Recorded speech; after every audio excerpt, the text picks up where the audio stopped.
Political leaders are calling it one of the biggest social and economic reforms in a generation.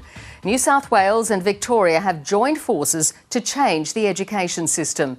They want to add an extra year of school for 4-year-olds as a formal pre-kindergarten year, and it'll be free for all families. Here's state political reporter Ashley Raper. Playtime at preschool was a little different for Harriet Perrottet this morning. What's the plan for today?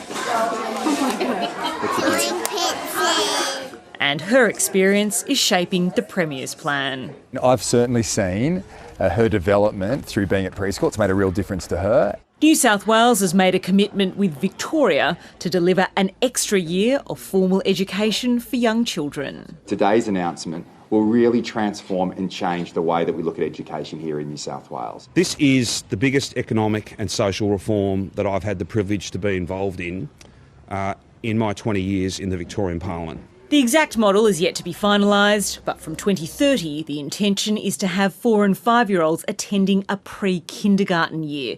It'll be 5 days a week, free of charge, and delivered in a preschool setting. At the school gate, there are some reservations. My little one was going 3 days a week to childcare, so from 3 days to 5 days at age 4 might be a little bit too much. I think it's very dependent on the child. The pre-kindergarten year won't be compulsory, but it is recommended.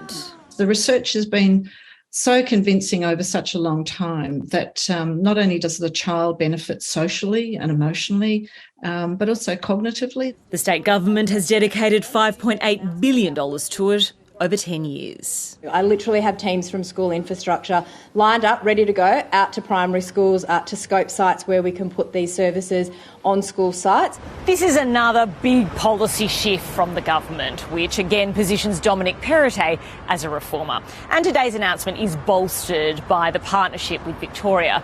But it also exposes the Premier to criticism for focusing on the long term rather than addressing problems in the short term.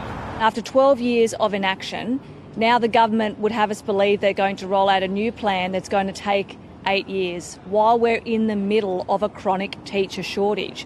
The government insists both workforce and infrastructure shortages can be addressed in the timeframe set out. Ashley Raper, ABC News, Sydney. So just how will the new preschool year work for families? Phoebe Bowden takes a look.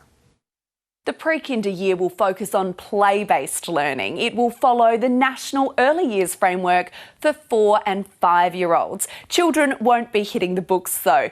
They will be doing activities such as painting, dancing and playing outside. The aim is to build relationships and routine. 95% of children in New South Wales are enrolled in a preschool program, although many only attend a few days a week.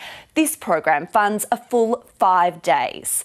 Of the 1,600 public primary schools in New South Wales, only 100 have preschools on site. The state government now plans to build many more. Long daycare and community centres will also provide a year of learning for free. With 90% of brain development occurring in the first 5 years of life, studies have linked early education to better success at school and employment. Trials will start next year and the government promises all children will have access by 2030.